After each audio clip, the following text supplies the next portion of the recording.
한 주간도 평안히 잘 지내셨습니까? 더욱더 조심하시고 또 하나님께서 매일매일의 삶 속에서 여러분을 지켜주시기를 진심으로 축복합니다.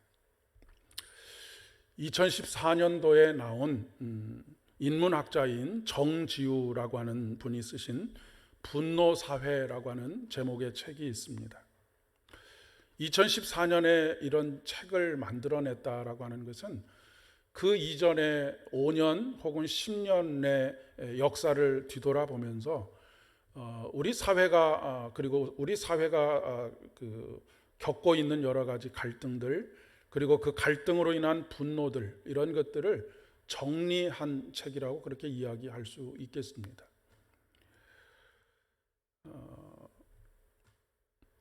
요즘 우리 사회는 우리 사회에서 일어나는 현상들을 보면 분노 사회라고 그렇게 규정할 만한 일들이 참으로 비일비재하게 많이 일어나고 있습니다. 현재는 그 분노가 더 증폭되어져 있고 일상화되어져 있고 만성화되어져 있다라고 그렇게 이야기할 수 있겠습니다. 오늘날 우리 사회의 분열상을 보게 되면 참 마음이 아프고 안타깝습니다. 점점 용서와 관용이 없는 사회가 되어져 가고 있구나라고 하는 생각을 가지게 되고요. 그리고 이런 분노 사회가 되게 되는 이유 중에 한 가지가 집단주의에 있다라고 그렇게 진단을 하고 있었습니다. 그러니까 집단주의의 위계 질서, 그러니까 공동체가 아니라 집단을 이루는 어떤 그런 사회적인 현상 속에서 철저한 위계 질서 속에서 벌어지는 거기서 오는 좌절감, 그리고 모멸감, 이런 것들이 분노로 변한다라고 그렇게 이야기를 하는 것을 볼 수 있었고요. 그리고 더 특별히 놀라운 것은 사회적인 제도에 잘 순응하고 거기에 협조적인 사람, 이런 사람들의 마음속에 훨씬 더 분노가 많다라고 그렇게 이야기를 하는 것이었습니다. 왜 그런가 보았더니 조금 삐딱하게 사는 사람들은 늘 그 어떤 룰을 벗어나서 자기 마음대로 살고 있기 때문에 그 분노가 내면에서 쌓이는 빈도가 줄어드는데, 늘 사회가 정해준 대로 모범적으로 살아가는 사람들은 열심히 살면, 그리고 열심히 노력하면 이런 것들이 내게 보상이 주어질 것이다 라고 그렇게 기대를 하고 인생을 살아왔는데, 그렇지 못한 사회적인 현상을 바라보면서 거기에서 그동안 쌓여있던 것들이 분노로 표출이 된다라고 그렇게 진단을 하고 있었습니다. 또한 이런 사회 현상은 우리 사회 속에서 기독교 신앙이 제대로 작동하지 않고 있기 때문이구나 라고 하는 생각도 떨쳐낼 수가 없습니다. 소금이 짠맛을 잃어버렸기 때문이라고 이야기할 수 있겠습니다. 전국 방방곡곡에 교회가 세워져 있고 매주일 교회 속에 예배당 속에서 예배가 드려지고 있고 수많은 일들을 하고 있지만 정작 이 분노 사회를 치유할 만한 영적인 능력이 우리 안에 없고, 심지어는 교회 안에서조차도 그런 분노들을 용서와 관용으로 화목하게 하는 그런 믿음의 모습들로 만들어가지 못하고 있기 때문이라고 이야기할 수가 있겠습니다. 우리가 예배를 시작하면서 우리의 죄를 고백하고 하나님의 사죄의 은총을 구하고 약속의 말씀을 통해서 사죄에 선포하시는 말씀을 듣고 서로를 바라보면서 그렇게 인사하지요. 주님의 평화가 당신에게 함께 있기를 진심으로 소망합니다 라고 그렇게 인사합니다. 오늘 그 주님의 평화가 저와 여러분 안에 있기를 진심으로 축복합니다.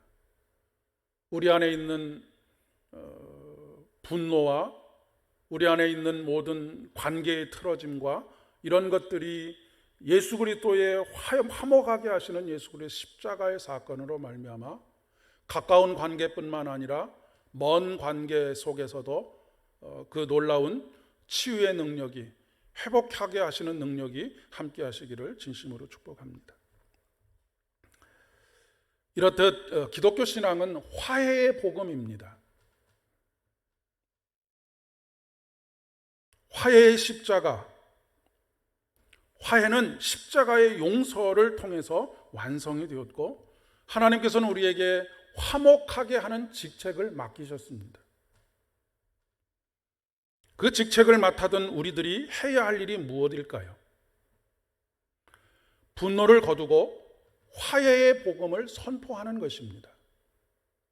우리 안에 있는 분노를 십자가로 말미암아 해결하고 화해의 복음을 선포하시기 위해서 이 땅에 오신 예수 그리스도를 전하는 것, 그것이 바로 오늘날 우리가 해야 할 일이라고 이야기할 수가 있겠습니다.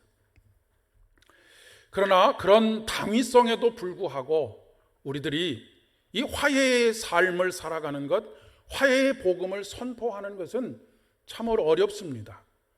어쩌면 불가능에 가깝다라고도 이야기할 수 있지 않을까 싶습니다. 우리가 늘 이 당위성에 사로잡히게 되면 마음에 더 큰 죄책감이 생기게 됩니다.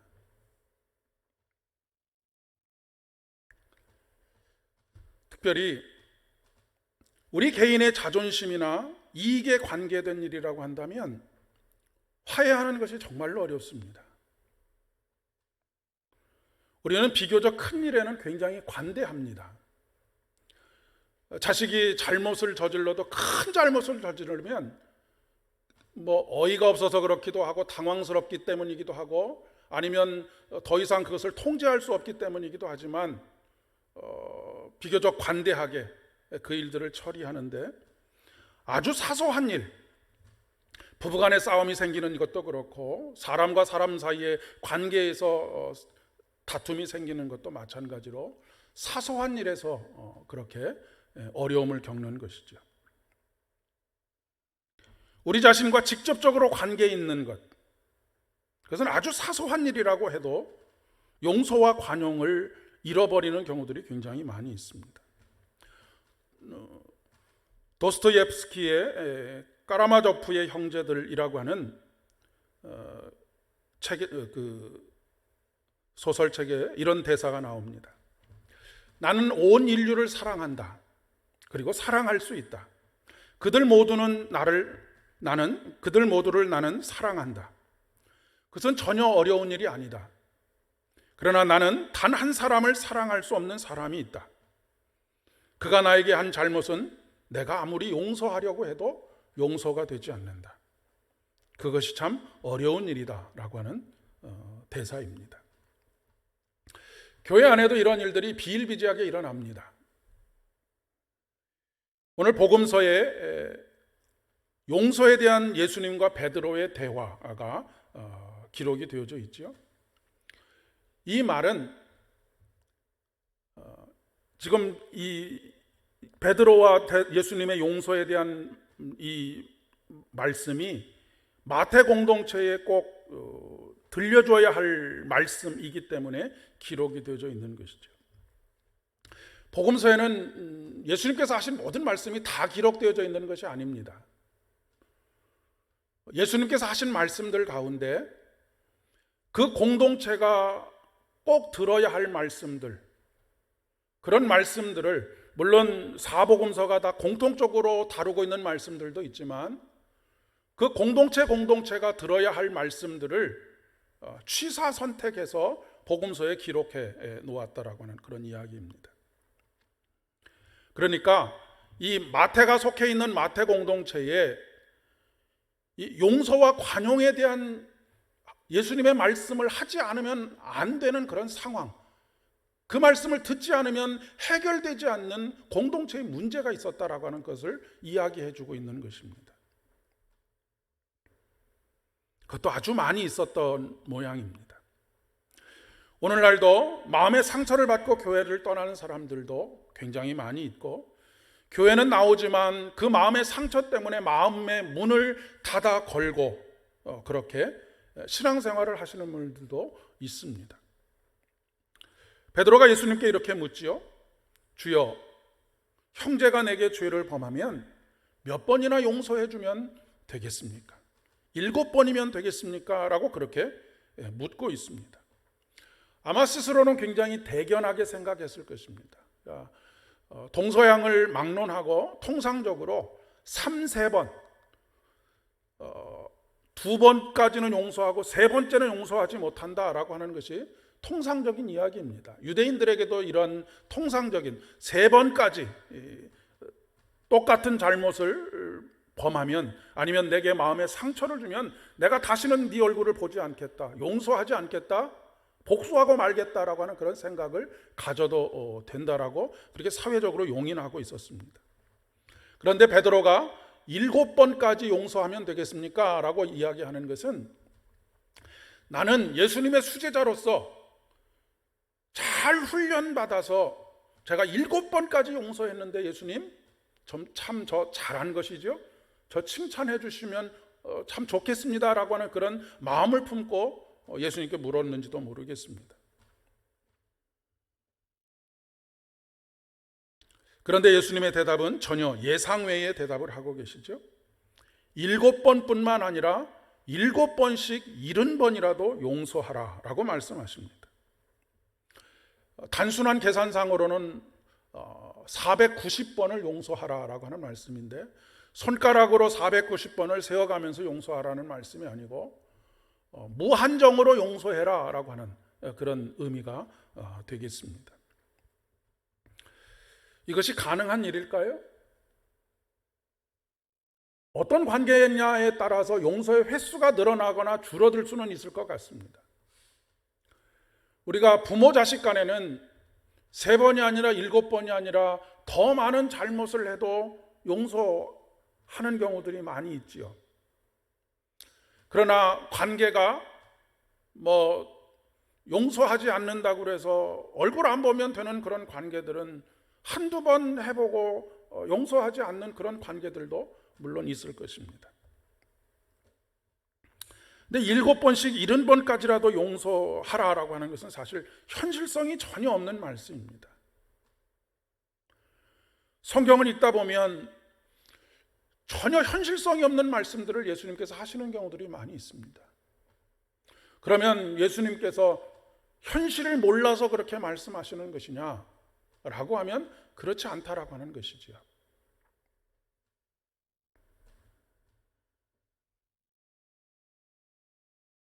물론 무조건 용서하는 것이 능사는 아닙니다. 그리고 항상 옳은 것도 아닙니다. 합당한 책임을 물어야 하는 것이 합당한 책임을 묻는 것이 사랑일 수도 있는 때가 있기 때문에 그렇습니다. 그렇기 때문에 무조건적으로 용서한다라고 하는 것은 그냥 그 죄를, 아니면 그 잘못된 행위를 그대로 내버려 둔다라고 하는 것이 용서는 아니라고 하는 그런 의미가 되겠습니다. 용서하는데도 기술이 필요하다라고 생각할 수 있겠고요. 그러면 예수님께서 무엇을 말씀하고 싶으셔서 이 말씀을 하셨을까? 그러기 위해서, 그것을 깨닫기 위해서는 이 말씀이 나오게 된 배경이 무엇인지를 생각해야 되고요. 그리고 이 질문이 향하고 있는 곳이 어디인가를 우리가 살펴보아야 합니다. 예수님과 베드로의 그 대화가 나온 바로 직후에 23절의 말씀을 이렇게 성경은 시작하고 있습니다. 그러므로 천국은 이라고 시작을 하고 있습니다.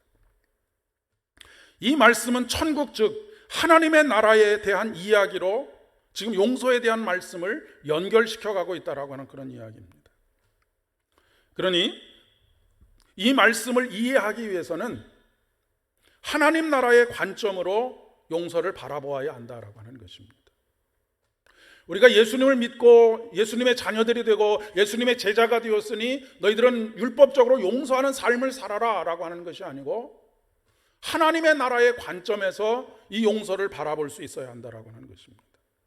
그렇지 않으면 우리는 항상 용서하는 일, 화해하는 일, 관용을 베푸는 일에 실패하게 되어져 있습니다. 그것이 인간의 본성이기 때문에 그렇습니다.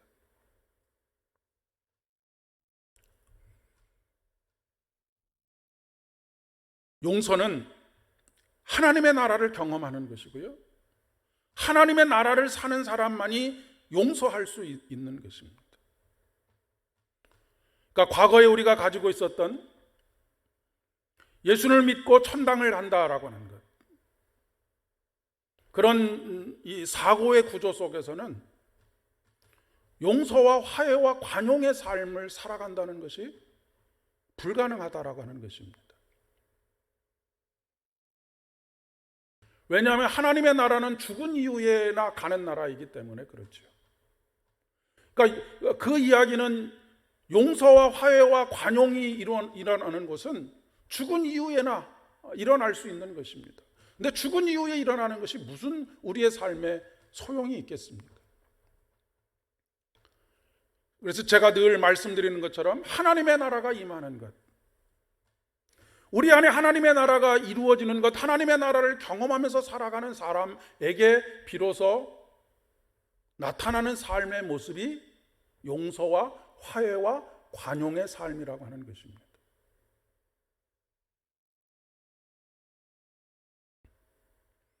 그렇지 않으면 우리는 늘 정죄의 감옥에서, 미움의 지옥에서 살아가게 됩니다. 그리고 그 안에서 더 큰 죄책감에 시달리게 되지요. 아마 지금도 이런 문제를 가지고 마음에 극심한 어려움 속에서 지내고 계시는 분들도 계시지 않을까 싶습니다. 그러면 어떻게 이 미움과 분노를 우리 안에서 해결할 수 있을까? 가장 나쁜 방법은 미움과 싸우는 것입니다. 미움을 몰아내려고 부단히 노력하는 것입니다. 미워하지 않으려고 부단히 노력하는 것이 가장 좋지 않은 방법입니다. 물론 미움이나 분노로부터 빠져나오려고 하는 노력 자체는 믿음이 있는 분들이 하는 행위입니다. 하나님 앞에서 살아가려고 하지 않는 사람들은 그런 마음조차도, 그런 시도조차도 하지 않는데, 하나님을 신실하게 잘 믿어보려고 하는 분들이 미움과 분노 속에서 빠져나오려고 부단히 애를 씁니다.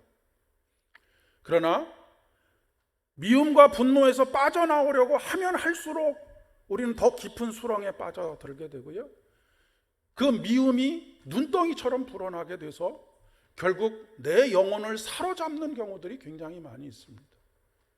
그래서 불면의 밤을 보내기도 하고 깊은 마음의 고통 속에서 살아갑니다. 사도 바울이 이 사망의 몸에서 누가 나를 건져내랴라고 탄식했던 이유가 바로 여기 있는 것입니다. 오늘 구약의 본문의 창세기의 말씀에 요셉이 어떻게 형들을 용서할 수 있었을까? 여러분은 어떻게 생각하십니까? 요셉이 어떻게 형들을 용서할 수 있었을까요? 요셉의 인격이 훌륭했기 때문일까요? 아니면 내가 애굽의 그 대제국의 총리가 됐으니까 저 밑바닥에서 살아가는 형제들 조금 관용을 베풀지라고 생각했기 때문일까요? 우리가 성경의 인물들을 읽어나갈 때, 특별히 우리가 존경할 만한 어떤 인물들을 읽어나갈 때에 조심하셔야 될 것이 한 가지 있는데, 이 사람들을 영웅처럼 생각하는 것입니다. 다윗도 그렇고요, 모세도 그렇고요, 요셉도 그렇습니다. 그들 또한 우리와 똑같은 성정을 가지고 있는 사람이라는 것을 잊지 말아야 합니다. 요셉이 인격이 훌륭해서 도덕적으로 잘 훈련되어서 형들을 용서했던 것이 아닙니다. 그러면 무엇이 요셉으로 하여금 형제들을 용서할 수 있도록 하였겠는가?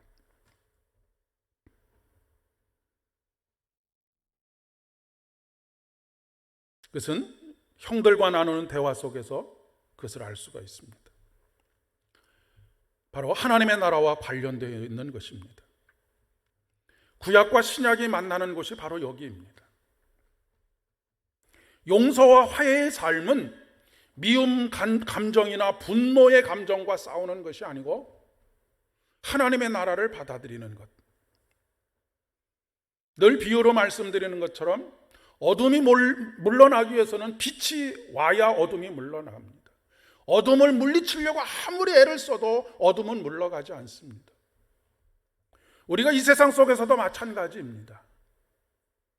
우리가 사회적인 악과 여러 가지 부조리한 것들이 이 세상에 가득 차 있는 것을 봅니다. 그것을 보고 분노합니다.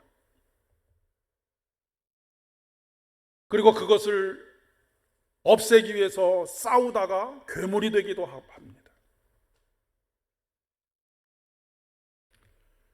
결국 그렇게 해서는 그런 시도 자체가 전혀 의미가 없고 가치가 없다는 이야기는 아니지만, 그런 시도 자체가 빛이 이곳에 임함으로 말미암아 어둠이 물러가는 이 방법에 비교한다면 아무런 의미가 없는 방법이 될 수 있다는 그런 이야기입니다.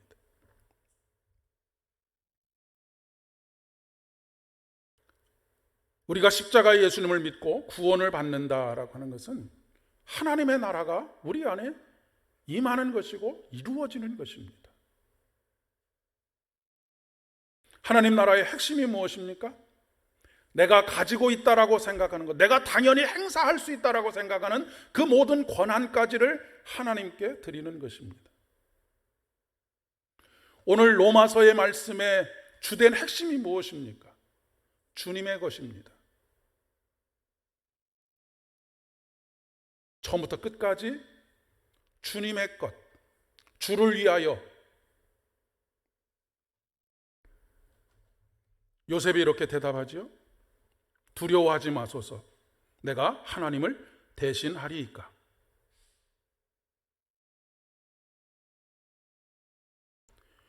용서는 나에게 속해 있는 것이 아니라고 하는 것입니다. 이것이 하나님의 나라가 임한 사람의 삶의 자세이고 태도입니다.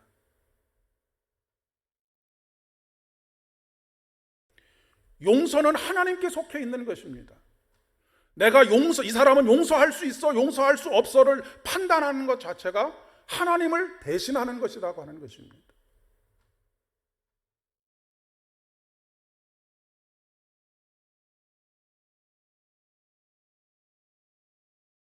어떻게 이 일이 가능했을까요?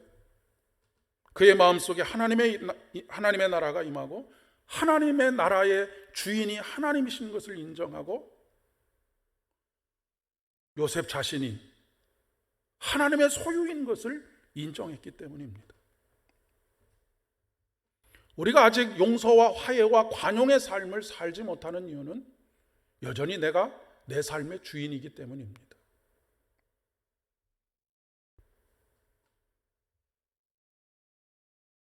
다시 마태복음의 말씀으로 돌아오겠습니다. 주인에게 1만 달란트를 탕감받은 사람이 있습니다. 이것이 하나님 나라의 법입니다. 하나님은 무한정 용서하시는 분이십니다. 불쌍히 여겨달라고 그렇게 간절히 요청할 때 1만 달란트를 탕감해 주셨던 것처럼 우리가 하나님 앞에 나와서 하나님, 나의 연약함을 불쌍히 여겨주십시오. 평생을 제가 하나님께 갚아나가면서 하나님을 섬기겠습니다라고 그렇게 이야기할 때 하나님께서는 그럴 필요 없다라고 말씀하시고 모든 것을 다 예수 그리스도 십자가로 말미암아 탕감해 주셨습니다. 이것이 십자가의 용서입니다. 그런데 이 용서를 경험하고도 그는 자신에게 100데나리온을 빚진 자를 빚을 받아내기까지 감옥에 쳐넣습니다. 사실 자기가 주인에게 갚아야 할 1만 달란트에 비하면 100데나리온은 50만 분의 1밖에 되지 않습니다.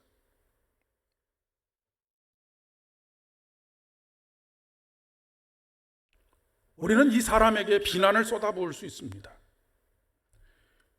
요즘 이런 일이 일어났다고 한다면 인터넷에 비난 댓글이 청와대 청원이 막 빗발치지 않았겠습니까?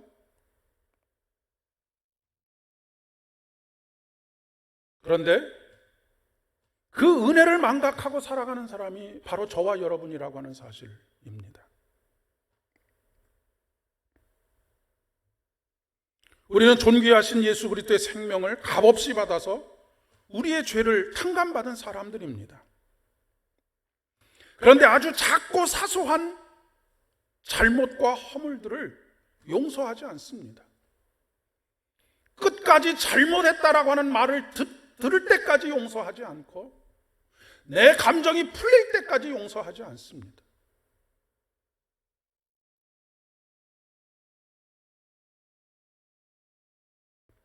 내가 받은 용서는 대수롭지 않게 생각하고 나의 이익과 관련된 것에는 아주 사소한 것이라도 끝까지 물고 늘어지는 것이 우리들의 모습이라고 하는 것이죠. 왜 이런 일들이 일어날까? 우리가 하나님께 받은 은혜에 대한 깨달음이 없기 때문이라고 이야기할 수 있겠습니다. 아까 용서에도 기술이 필요하다는 말씀을 드렸었는데 사실 아무런 조건 없이 용서해 주시는 그 사랑이 감당할 수 없는 사랑임에도 불구하고 우리는 그것을 감각적으로 잘 인식을 하지 못합니다. 천주교에서 교리적으로 고해성사를 하게 되면 어떤 죄의 경중에 따라서 당신은 가서 사회봉사를 100시간을 하시오 아니면 어떤 일을 하시오 라고 그렇게 이야기를 해주면 고해성사를 한 사람의 입장에서는 굉장히 그 죄가 그리고 허물이 실제적으로 용서를 받았구나 라고 하는 것을 조금이라도 경험을 한다고 합니다. 왜요? 죄에 대한 책임과 대가를 그런 형태로라도 자기가 짊어졌다라고 생각을 하기 때문에 그렇습니다. 근데 우리들은 그저 입술로 고백하기만 하면 다 용서를 받는다. 이것은 정확한 진리의 말씀인데 그러다 보니까 늘 그것이 만성화가 되어서 은혜에 대한 깨달음의 깊이가 점점 옅어지고 마침내는 사라지고 말 상황에서 점점 교만이 쌓여져가는 그런 일들이 반복된다라고 하는 그런 이야기입니다. 우리가 늘 잊지 말아야 할 한 가지가 있습니다. 우리가 빚진 자라고 하는 것입니다. 아무런 조건 없이 그 빚을 탕감받은 사람이라고 하는 것을 기억하고 또 기억해야 합니다. 이것이 바로 하나님 나라의 출발점입니다. 매일매일 하나님의 나라를 받아들이고 고백하는 것입니다. 모든 판단을 그분에게 맡겨드리는 것입니다. 하나님을 대신하지 않는 것입니다. 내게 임한 하나님의 나라를 내 삶의 자리에서 받아들이지 않으면 예수님을 아무리 오래 믿어도 삶이 변하지 않습니다. 예수 믿고 죽은 다음에나 천국 가는 것으로 생각하고 있으면 이 세상에서의 삶은 전혀 변하지 않습니다. 베드로처럼 7번까지는 용서할 수 있는 신앙의 훈련은 할 수 있을지 몰라도 진정한 용서와 관용과 화해의 복음으로 살아가는 것은 불가능하다라고 하는 이야기입니다. 오늘 저와 여러분의 마음속에 임한 하나님의 나라를 인정하시기를 바랍니다. 그리고 그분의 주권을 인정하실 수 있기를 바랍니다. 모든 판단을 주께 맡겨드리는 저와 여러분 되실 수 있기를 바랍니다. 그렇게 될 때 우리는 매일매일의 삶 속에서 천국을 경험하면서 살 것입니다.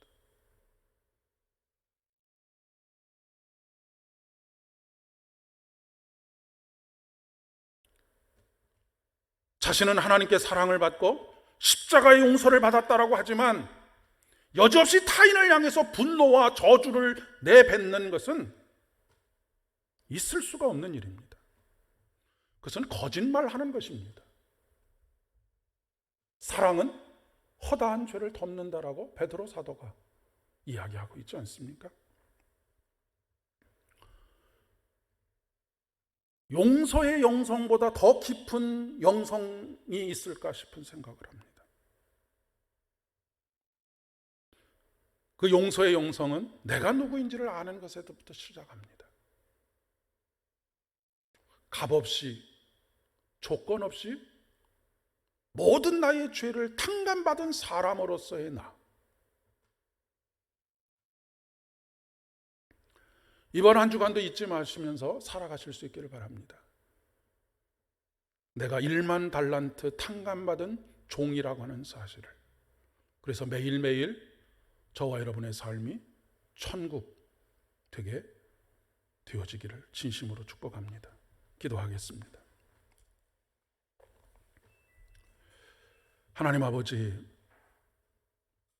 이 분노 사회 속에서 과연 화해의 복음을 살아가는 우리들, 화해의 복음을 선포해야 하는 우리들, 어떤 마음의 상태인지를 말씀을 통해서 조명하게 하시니 감사를 드립니다. 내가 1만 달란트 탕감받은 종이라고 하는 사실을 잊고 살았습니다.